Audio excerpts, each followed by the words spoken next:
Hello everyone.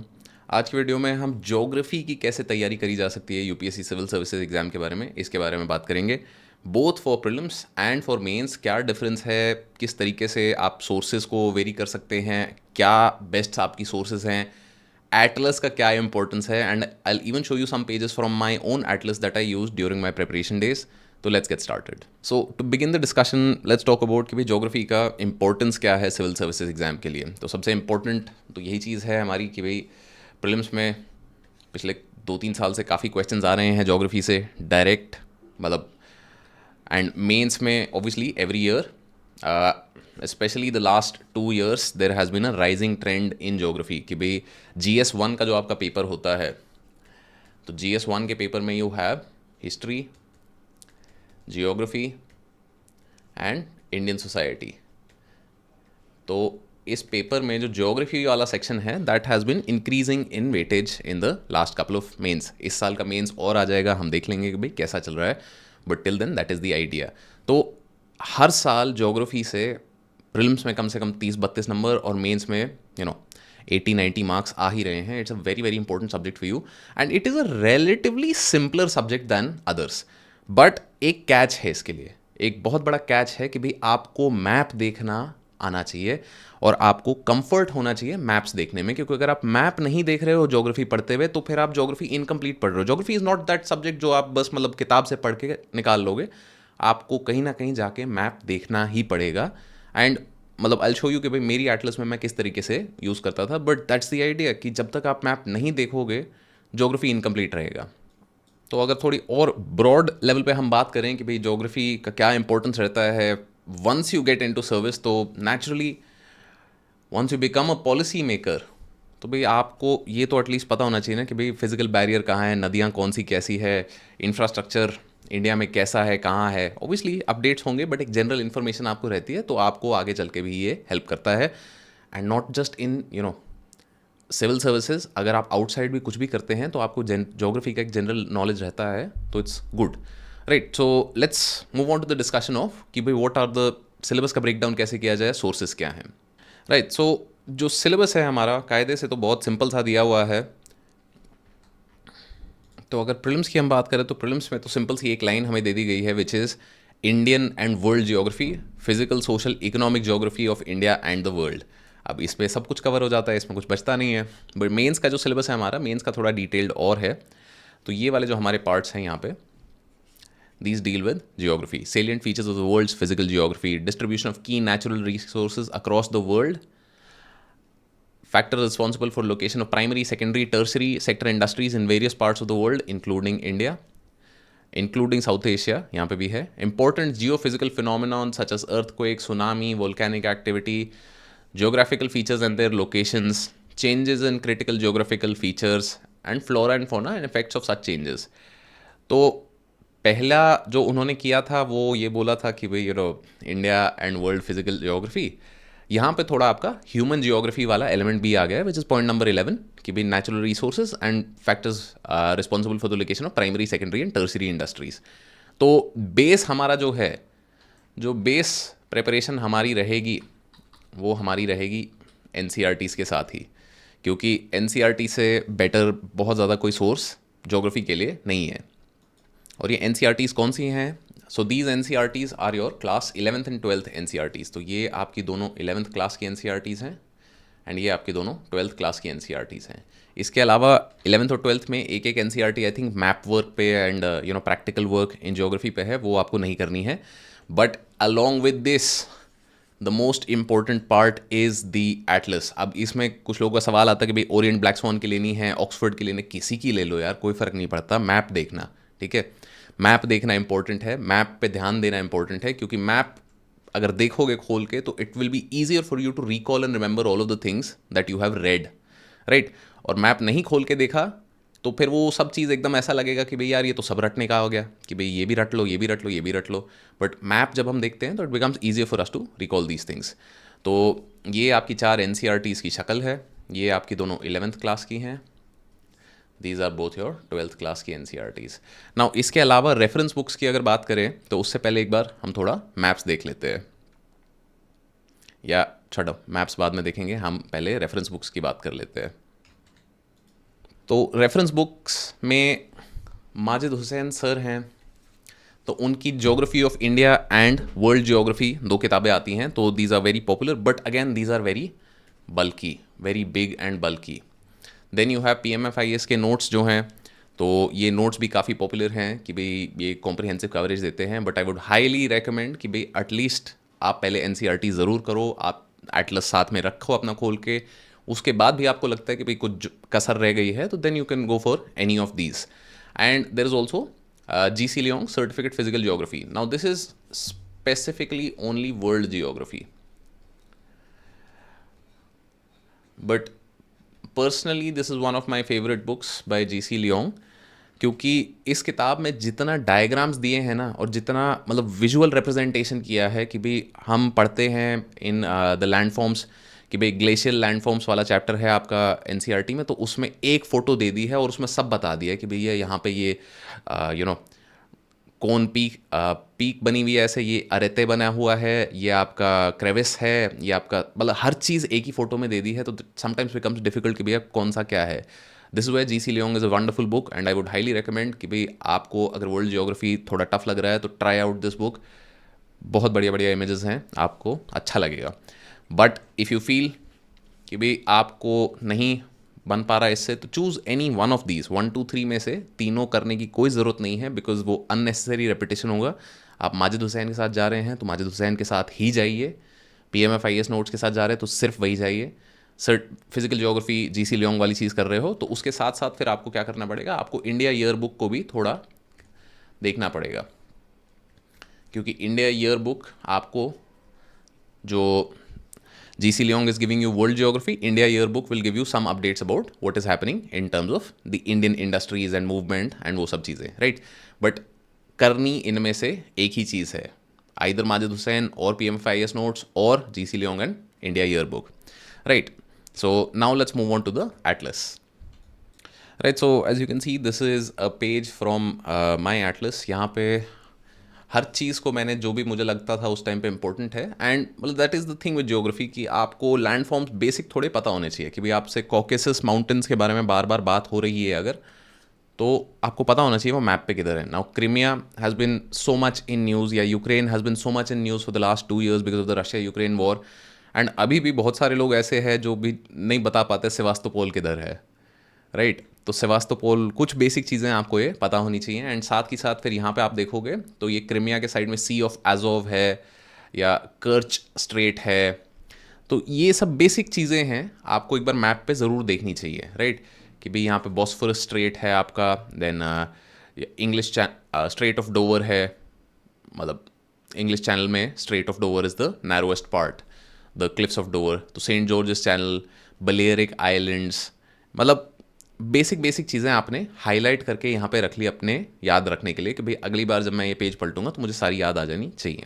Similarly अगर मैं देखूँ इंडिया का मैप, तो साउथ इंडिया में मतलब I use to have this problem all the time कि भाई इतनी सारी चीज़ें हैं याद करने के लिए, देखने के लिए, कि इट बिकम्स वेरी कन्फ्यूजिंग। तो व्हाट हैव आई डन, मैंने हर चीज़ को हाईलाइट कर लिया है, राइट? कि यहाँ पे है हमारे पास नीलगिरी, about that, तो यहाँ पे हमारे पास है, I think blue will work, Nilgiri hills है, right? You have cardamom hills, you have Palni hills, Annamalai hills. तो सदर्न मोस्ट टिप पे अगर मैं बोलूँ कि मतलब you know the hill system which और group of hills which forms the lower most point of the western Ghats, तो मेरे को मैप पे दिख गया ना, मेरे को रटने की ज़रूरत नहीं है इसको, राइट? तो बहुत लोगों को ऐसा लगता है कि भाई सब कुछ रट्टा मारना पड़ेगा, कैसे याद रहेगा, क्या रहेगा। आप एक बार मैप पे देखो, मैप अभी 90 डिग्री सीधा भी करोगे तो it will become easier for you to understand कि भाई कार्डमम हिल जो है आपकी, that is the southern most point on the western Ghats, right? तो इसी तरीके से आप रेस्ट ऑफ द मैप को भी, मतलब रेस्ट ऑफ द एटलस को यूज़ करो कि भाई हर स्टेट का जो मैप है, फिजिकल मैप, उस पर हमें ज़्यादा प्रेफरेंस देना है, क्योंकि जो पॉलिटिकल मैप है वो स्टेट की बाउंड्रीज़ हैं, वो मतलब इतना ज़्यादा आपको मतलब प्रीलिम्स के पेपर या मेंस के पेपर के लिए इंपॉर्टेंट नहीं है, अनलेस ऑफ कोर्स कोई रीऑर्गेनाइजेशन हुआ है या चेंज हुआ है देन, बट अदरवाइज आपको फिजिकल फीचर्स से ज़्यादा लेना देना है, राइट? आपको ये नहीं देखना है यहाँ पे कि भाई बाकी सारी चीज़ें कि भाई ये स्टेट में ये वाला डिस्ट्रिक्ट इधर आता है उधर आता है, बट आपको ये पता होना चाहिए कि भाई वेकोंडा रेंज या शेवरॉय हिल्स या जवड़ी हिल्स या पचमलाई हिल्स ये कहाँ आती हैं, ये कौन से स्टेट में आती हैं। अगर ये आपको पता है तो that is more than enough. But again this is something that has to be done for the entirety of India, क्योंकि इसको आपको फ्रीक्वेंटली करते रहना पड़ेगा। ऐसा नहीं है कि आपने एक बार ही पढ़ा और आपको याद रह जाएंगी, भूलोगे, नेचुरली भूलोगे, क्योंकि किसी को नहीं याद रहती इतनी information. So that is where the part of revision comes in, कि भाई आप रेगुलर बेसिस पे इसको रिव्यू करते रहो, right. And for those that are interested in more reading about geography, you can visit this wonderful website called Geography and You। तो मतलब अगर आपको ज्योग्राफी एज अ सब्जेक्ट में इंटरेस्ट आता है, क्योंकि देखो हर एक का अलग इंटरेस्ट सब्जेक्ट होता है। मुझे पर्सनली हिस्ट्री, ज्योग्राफी, पॉलिटी में बहुत मज़ा आता था। इकोनॉमी मुझे इतना अच्छा नहीं लगता था। Over time I spend time and started liking economy also, but शुरू में नहीं आता था। शुरू में ज्योग्राफी पसंद आता था क्योंकि मुझे मैप देखना पसंद था। तो ज्योग्राफी एंड यू जैसी वेबसाइट्स जो हैं, they allow you to deep dive into areas that you like, और उसके बारे में आप और पढ़ सकते हो। Keeps you interested, current affairs भी आपको पता चलता रहेगा साथ के साथ। So this is something that you can do. Extra है ये, शौक है तो करना, नहीं तो ज़बरदस्ती नहीं है ये करने की ज़रूरत कोई। क्योंकि सारा कॉन्सेप्ट बाद में उतर के आता है कि हमें अपनी लर्निंग जो है ना इंटरैक्टिव बनानी है। कि अगर मुझे कोई चीज़ नहीं समझ आ रही, एंड सपोजिटली कि भाई नेटफ्लिक्स पे या भाई यूट्यूब पे या कहीं पे भी आपको उससे रिलेटेड एक डॉक्यूमेंट्री मिल रही है सीरीज़, तो कभी कभार ऐसा होता है ना जब पढ़ने का मन नहीं करता और फिर लगता है कि यार ये छोड़ो, चलो वो कर लेते हैं। तो in that time the series are great, क्योंकि ज्योग्राफी में आपको यही चीज़ें पता हो अच्छे से कि भैया मतलब कैसा दिख रहा है, क्या हो रहा है, क्या नहीं हो रहा है। तो it's very helpful for you to recall also during the exam. तो एटलस को हमेशा साथ रखो, और अपना जो ये बढ़िया सीरीज़ हैं, like for example some of the best series are the planet earth वाली सीरीज़ जो है, तो I think this is available on Netflix या पता नहीं, मतलब मैं तो बहुत पहले देखी थी, बट दैट्स द आइडिया कि यूट्यूब पे भी होगी। बहुत ही बढ़िया सीरीज़ है। इसको आप देख लेते हो ना तो मोटा मोटा आपको अंदाज़ा चीज़ का लग जाता है कि भाई वेस्टर्न मार्जिन पे हमारे डेजर्ट्स क्यों फॉर्म हो रहे हैं, कि भाई हमारे जो रिवर सिस्टम्स हैं वो किस तरीके से जा रहे हैं, उसके क्या इकोसिस्टम बन रहा है। तो इंटरैक्टिव अपनी लर्निंग को बनाओगे तो आपको ही फ़ायदा रहेगा, क्योंकि आपको चीज़ें ज़्यादा समझ आएंगी। So with that let's move to the discussion of कि भाई प्रिलिम्स एंड मेंस में क्या फ़र्क है, क्या चीज़ें हमें वहाँ करनी होती हैं। तो let's start with the PYQ। Prelims का 2023 का ये सवाल है जहाँ पे आपसे पूछ लिया गया है कि भाई अमरकंटक हिल्स आर द, मतलब 3 स्टेटमेंट आपको दे दी, only 1, only 2, all 3, none. Now कायदे से इट्स अ डिफ़िकल्ट क्वेश्चन, क्योंकि इतनी सारी इन्फॉर्मेशन याद रखना बहुत मुश्किल है। बट अभी जैसे थोड़ी देर पहले हमने मैप देखा था, तो उसमें ये अमरकंटक हिल्स, शेषचालम हिल्स उसी मैप में थी। तो आपने अगर वो मैप किया है तो कुछ हद तक आप इस क्वेश्चन को अटेम्प्ट कर सकते हो। तो आपका काम करना क्या है, मतलब बैकग्राउंड में ये तो चलो एक क्वेश्चन हो गया, मैं I can cherry pick a question and then show you कि भाई देखो ये क्वेश्चन उस मैप से हो गया था, but that's not the point. Point आपका ये है कि भाई आपको ना लैंडमार्क्स देखने हैं जब आप तैयारी कर रहे हो। तो then you have to look at कि, एंड ये सारा टेक्स्ट कट रहा है मेरे पीछे, तो I will try and do something about it, right. So ज़्यादा नहीं कट रहा था, but anyhow, so the idea is that you have to look at landmarks कि भाई मेजर रिवर सिस्टम क्या है, या मेजर हिल सिस्टम क्या है, या भैया मेजर कोई बैरियर आ रहा है, क्या दिक्कत हो रही है, कल्चरल सिग्निफिकेंस है, हिस्टोरिकल सिग्निफिकेंस है इस चीज़ का, तो उसके आसपास वाली चीज़ें आप देखो। सिमिलरली सिग्निफिकेंट रिवर्स, ट्रिब्यूटरीज, ये सब चीज़ें आपको देखनी बनती हैं। सिग्निफिकेंट रिवर्स एंड ट्रिब्यूटरीज कि भाई अगर आप कहीं रहते हो, आपके आसपास से कोई नदी जाती है, तो आपको एटलीस्ट ये तो पता चलना चाहिए ना कि भाई ये नदी कौन से बड़े रिवर सिस्टम का पार्ट है। कि जैसे हरियाणा में पर्टिकुलरली वेयर आई लिव, तो there are not a lot of rivers. तो मतलब कभी कभार ऐसा, मतलब बिटवीन आवर फ्रेंड्स का ग्रुप, तो ये जोक भी होता था कि भाई ये तो ये ड्राई एरियास है, ये लोग इनसे पानी नहीं देखा जाता। बट आप कहीं पे भी जाओ भारत देश में, तो there are a lot of rivers that you run into. तो आपको ये एटलीस्ट देखना चाहिए कि भाई ये कौन से लार्जर सिस्टम का पार्ट है। क्या ये गंगा में जा रही है, ये यमुना में जा रही है, is it going to Krishna, is it going to Narmada, where is it going. क्योंकि जब आप ये आसपास वाली चीज़ें देखना शुरू करोगे ना, तो that makes your life easier. क्योंकि फिर रट्टा मारने वाली चीज़ नहीं रह जाएंगी, कुछ आपको सिचुएशनल चीज़ें भी याद रहेंगी। At the same time map पे देखोगे तो डेटा जल्दी याद भी आएगा एंड आपको एक कॉन्सेप्ट ऑफ जोग्राफिकल बाउंड्री समझ आएगा, क्योंकि कभी कभार आप देखोगे that international boundaries are based on rivers. जैसे कि मतलब इंडिया के साथ भी है, for some part of the Nepal border, for some part of the Bangladesh border. तो ये कौन सी रिवर्स हैं, कभी देखी आपने, कभी सोचिए आपने। Even in Indian states sometimes reverse form part of the border. तो ये जब आप मैप देखते हो ना तो आपको समझ आता है कि भैया ये बॉर्डर ऐसा क्यों है, क्योंकि यहाँ से नदी जा रही थी, जो नदी को मिड पॉइंट मान के आपने बॉर्डर बना दिया। तो these are things that are very very useful, जो प्रीलिम्स में आपके काम आती हैं ऐसे क्वेश्चन सॉल्व करने में। बट मैप देखोगे तो ज़िंदगी ज़्यादा आसान रहेगी। जैसे एक और ये क्वेश्चन देखें तो Jhelum, Wular lake, Krishna, Kolleru lake, Gandak forms the Kanwar lake. तो फर्स्ट एंड सेकंड जो है इसमें, those are very popular lakes and rivers, उसको देखते हैं हम। कंवर लेक के बारे में बहुत ज़्यादा लोगों को नहीं पता था। मैप देखते हो पता चल सकता है। अगेन मैं नहीं बोल रहा कि भाई मैप देखने से सारा हल हो जाएगा, बट मैं ये बोल रहा हूँ डेफिनेटली कि भाई मैप देखोगे ना तो याद चीज़ ज़्यादा रहेगी। मैं नहीं बोल रहा कि एक बारी मैप देख लिया और डन है, but maps make the journey of learning geography much much much easier, right. क्योंकि अगर मेंस पे हम बात करें तो मेंस में जो है आपको मैप देखा है आपने तो that is only half of it. Now it asks you to go one step further by interlinking topics, कि आपको कंटेक्सचुअल अंडरस्टैंडिंग देनी है। कंटेक्सचुअल अंडरस्टैंडिंग को आपको एनालिटिकल स्किल के साथ मिक्स करना है। All of this while writing the answer with in the 7 minute और 11 मिनट का टाइम फ्रेम। क्योंकि मेंस में बहुत बार यही होता है कि 2-3 टॉपिक्स को मिक्स करके वो सवाल पूछेंगे और उसको भी एनालिटिकल सवाल बना देंगे वो। Like for example these are questions from mains 2022।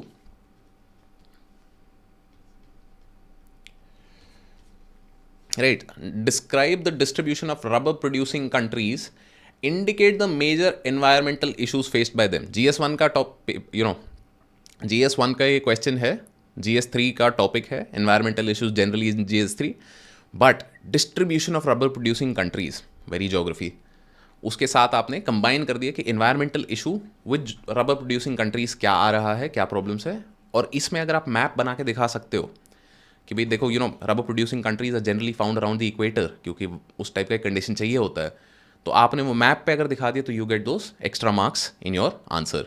Similarly next question अगर देखें, mention the significance of straits and isthmus in international trade. तो स्ट्रेट्स एंड इस्थमस बहुत ही मतलब सिंपल सा कॉन्सेप्ट है कि द नैरो वाटर्स या नैरो पीसेज ऑफ लैंड, और इंटरनेशनल ट्रेड में क्यों इंपॉर्टेंट हो जाते हैं। अगर हम मैप देखेंगे तो हमें क्या पता है कि भाई इंडिया सिट्स ऑन, मतलब India is one of the closest naval bases, strong naval presences to one of the most important straits in the world which is the Malacca strait. तो मलाक्का स्ट्रेट इतना important क्यों है, क्योंकि भाई वहाँ से trade जा रहा है। तो सिमिलरली इस्थमस की अगर हम बात करें तो वहाँ पे हमें बात आती है जैसे पनामा कनाल की, या Kra isthmus which is in I think Thailand. तो उसको बात करी जा रही थी कि भाई इसको क्रॉस करके लैंड ब्रिज बना के यहाँ से एंड वहाँ से भी ट्रेड निकाला जाए। But that is the point कि इट इज़ नॉट जस्ट कि भाई आपको स्ट्रेट्स और इस्थमस की बात करनी है, आपको उससे लिंक करना है इंटरनेशनल ट्रेड। तो again the map aspect of it becomes very important, right. So that's the general point of understanding in geography कि भाई बेसिक NCERTs आप करो, उसके बाद मैप के साथ काफ़ी टाइम स्पेंड करो, and then obviously practice and revision. So that will be all. Best of luck on your UPSC journey. Right, so this is a short announcement. UPSC Essential का जो हमारा कोर्स था, जो जून में हमने लॉन्च किया था, तो that was very well received by the students. Why? Because prelims, mains, test series, mentorship, all of those things are included within that single course, including CSAT and answer writing practice, सारी चीज़ें, evaluation, everything. And a lot of people had been asking us कि भाई now that basics वाला जो उसका section है वो पूरा कवर हो चुका है, तो should they join that course.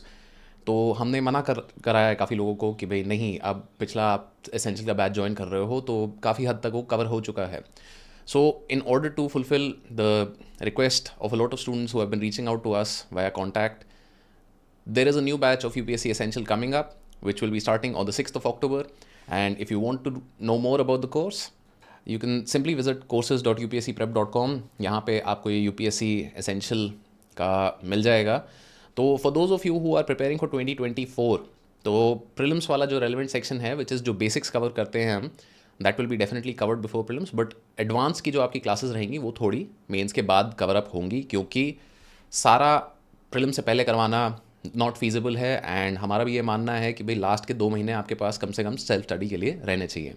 तो this is the course UPSC essential plus mentorship. और अगर आपको लगता है कि बेसिक्स आपके कवर्ड है एंड आपको सिर्फ मेंस की तैयारी कर रही है, तो you can also check out UPSC advance वाला जो कोर्स है। तो यूपीएससी एसेंशियल का आप कोर्स यहाँ पे देखेंगे तो आपको यहाँ पे कोर्स शेड्यूल इन ब्रोशर मिल जाएगा। तो course schedule is quite detailed, आप इसे सारा स्टडी कर सकते हैं। And phase 2 is your essentially आपका जो एडवांस वाला सेक्शन है which will cater to mains. Right, so that will be all for this short announcement. If you are interested, you can use the code UPSCXV. UPSCXV is the code you can use for a 7.5% discount, जो कि early bird discount चल रहा है, and that will be all. Best of luck.